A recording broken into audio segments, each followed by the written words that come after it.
आजकल हम यंगस्टर्स में हेयर लॉस बहुत ही कॉमन है। कभी सोचा है क्यों, कैसे, क्या इसे प्रिवेंट किया जा सकता है? आइए दोस्तों, एक एक्सपर्ट डॉक्टर से इसी को जानते समझते हैं।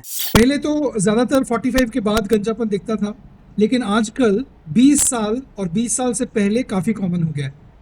मेरे पास तो एक पेशेंट आया था, ओके। क्लास 7 में था वो। तो ही हैड उसको ग्रेड 5 बॉल्डनेस थी, तो उसकी मदर लेके आई कि डॉक्टर साहब इसका कुछ करिए। अब ऐसे में तो हेयर ओके। ट्रांसप्लांट कर नहीं सकते, बिकॉज जब 14 साल की उम्र में शुरू होता है बॉल्डनेस, 12 14 साल में बॉल्डनेस शुरू होती है, तो तब तो जो पीछे का डोनर एरिया होता है वो भी काफी हद तक खराब हो गया होता है या हो जाने की संभावना रखता है। क्योंकि हेयर ट्रांसप्लांट तभी किया जाता है जब पेशेंट की उम्र 25 साल हो। 25 साल से पहले कभी या भी हेयर ट्रांसप्लांट नहीं करते, बिकॉज 25 साल पे ही हमको मालूम चलता है कि डोनर एरिया की हेल्थ क्या है। यदि हम हेयर ट्रांसप्लांट करेंगे तो रिजल्ट आएगा, और रिजल्ट लॉन्ग लास्टिंग रहेगा कि नहीं रहेगा। तो 25 से पहले नहीं करते। तो जैसे आपका सवाल है कि आजकल बहुत यंग एज में बॉल्डनेस दिखने को मिलता है। देखो, जीन तो पहले भी थी, जीन तो अब भी है, जीन तो हमारी पिछली जनरेशन से हमको मिल रही है। लेकिन सिर्फ जेनेटिक फैक्टर से ही गंजापन नहीं होता, epigenetic factors play a large role in baldness. अब एपिजेनेटिक फैक्टर्स होते हैं एनवायरमेंटल फैक्टर्स, जो कि आपके आसपास जो हवा है, पानी है, खाना जो खाते हो आप, कैसे आपका रहन सहन है, और कितनी बिजी आपकी लाइफ है, उससे काफ़ी बॉल्डनेस डिटरमिन होता है। अब जैसे आजकल बच्चे जो हैं सारे टाइम स्क्रीन पे रहते हैं, तो जो अल्ट्रा वायलेट रेज हैं वो भी आपके बालों के लिए हानिकारक है। ओके। आजकल के बच्चे कभी भी 1 या 2 बजे से पहले नहीं सोते। जो डायर्नल रिदम है, जो पुरानी, जो आपकी बॉडी में क्लॉक है, वो क्लॉक की सेटिंग ऐसे है कि उसी के आधार पे ही आपके बॉडी के जो हॉर्मोन्स हैं उसी उसी के आधार पर सिक्रीट होते हैं। दे आर मेड या to be secreted according to your biological clock. और अगर आप जल्दी नहीं सोओगे, लेट सोओगे, तो ये जो बॉडी क्लॉक है ये काफ़ी कंफ्यूज हो जाती है, और उसी से हार्मोनल मिल्यू इंटरनल वो इफेक्ट होता है। और क्योंकि गंजापन सारा हार्मोनल है, बेसिक कॉज गंजापन का है कि जो डीएचटी है वो आपके बालों को असर करता है, और ये बाल आपके। सर, मैं इसी पे ज्यादा सिंप्लीफाई करने की आपसे गुजारिश करूंगा कि सर, हमारे साइंटिफिकली अगर इसे समझा जाए तो हेयर लॉस हमारे मतलब स्काल्प जो हमारा मतलब क्या कहते हैं हेड है, उसमें मतलब क्या क्या चेंजेस होते हैं जिसके कारण बाल झड़ने लगते हैं। मतलब थोड़ी साइंस हमें सिंप्लीफाई करके बताएं। अच्छा, जो गंजापन क्यों होता है इसको कहते हैं मेल पैटर्न बॉल्डनेस। जो ओके। मेल्स में ही होता है पैटर्न, मतलब जब पैटर्न होता है वो मतलब पक्का जेनेटिक है। अगर पैटर्न नहीं, सारी जगह ओके। बाल आपके कमजोर हो गए हैं, तो हो सकता है न्यूट्रिशनल फैक्टर भी हो सकता है। लेकिन जब आपका डिजाइन बन ओके। जाता है, पैटर्न बन जाता है जो कि सिमेट्रिकल दोनों साइड में सेम होता है, मिरर इमेज होता है, तो वो जेनेटिक कारण होता है। तो ओके। ये कारण है। जो जीन है वो आपको मिलती है 80% केसेस में मदर की साइड से। मदर इफेक्ट नहीं होंगी, ओके। लेकिन मदर सिर्फ जीन को पास करेंगी। जो मदर की साइड में मेल्स हैं वो उनमें एक्सप्रेस होगी और आप में आएगी। 80% चांस है कि अगर आप बॉल्ड हो तो आपकी जीन जो है मदर की साइड से आई है। तो इसीलिए हम मदर की साइड की फैमिली की हिस्ट्री पूछते हैं बॉल्डनेस की। फादर के साइड में 20% केसेस से जीन आती है ये। ठीक है। और ये जीन क्या करती है? ये जीन आपके जो बाल हैं उनको सेंसिटाइज कर देती है मेल हार्मोन डीएचटी, उससे। तो डीएचटी हार्मोन, टेस्टोस्टेरोन जो है, टेस्टोस्टेरोन जो मेल हार्मोन होता है, वो कन्वर्ट करता है डीएचटी को। थोड़ी मात्रा में भी डीएचटी होगा आपका, तो वो आपके बालों को खा जाएगा धीरे धीरे धीरे धीरे।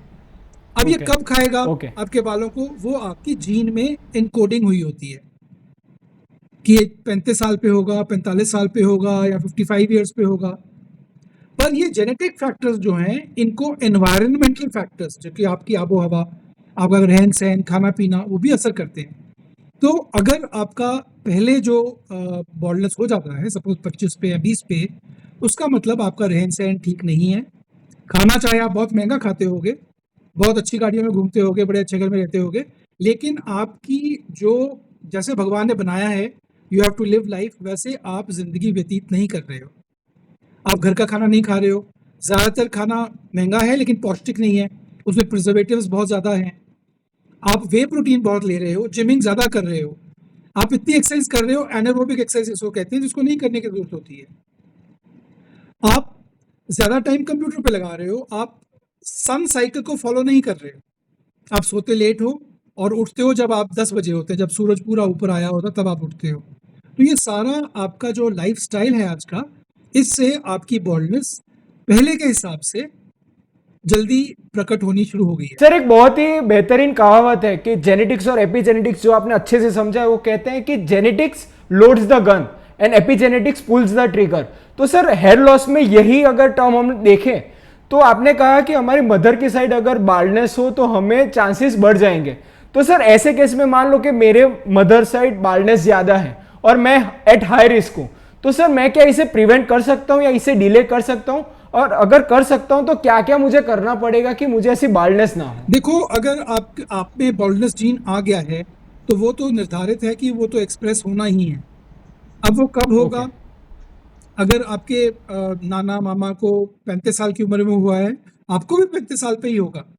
अगर आप कुछ उसमें कुछ प्रिकॉशंस लें, जैसे कि आप लाइफस्टाइल, जो कि काफ़ी हद तक इतना आसान नहीं है, कहना आसान है लेकिन हो नहीं पाता।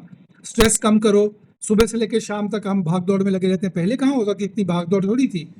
पहले तो आराम से घर आते थे और आप बिना कुछ सोचे समझे सो जाते थे।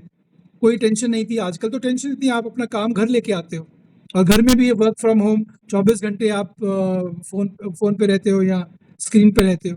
तो स्ट्रेस बहुत ज्यादा है, जो कि जिसको हम कम नहीं कर पाते। खाना ऐसा है कि अभी तो हमने खा लिया खाना, लेकिन ज्यादातर लोग जो टूर पे होते हैं वो कैसे घर का खाना खाएंगे? It is impossible. हाँ, देन हमारी जो स्मोकिंग हैबिट्स हैं, अभी स्मोकिंग हैबिट्स काफी ज्यादा है। They contribute to genetics a lot, it's also epigenetic factor. तो ऐसे ही मैंने आपको बताया, जैसे कि सोने का टाइम, कंप्यूटर पे कम टाइम लगाना, इट्स नॉट पॉसिबल, क्योंकि आजकल तो सारी टीचिंग ही कंप्यूटर पे हो रही है। So it is very, very difficult to reduce the chances of your getting bald at an early age. So इसीलिए 20 साल से कम भी काफी मिलता है। लेकिन प्रॉब्लम ये है कि वो कहते हैं हेयर ट्रांसप्लांट करो। हेयर ट्रांसप्लांट इस उम्र में कर नहीं सकते हम, जब तक हम पक्का श्योर नहीं है कि ये जो हेयर ट्रांसप्लांट हम करते हैं वो लॉन्ग लास्टिंग होगा। तो सर मेरा पूरा चैनल लाइफस्टाइल मॉडिफिकेशन ऊपर मैंने कंटेंट बनाया हुआ है। मतलब अगर ऐसे देखा जाए तो लाइफस्टाइल मॉडिफिकेशन के 4 बकेट्स हैं: diet, nutrition, sleep, exercise, movement और लास्ट में मेंटल हेल्थ और इमोशनल हेल्थ वाला।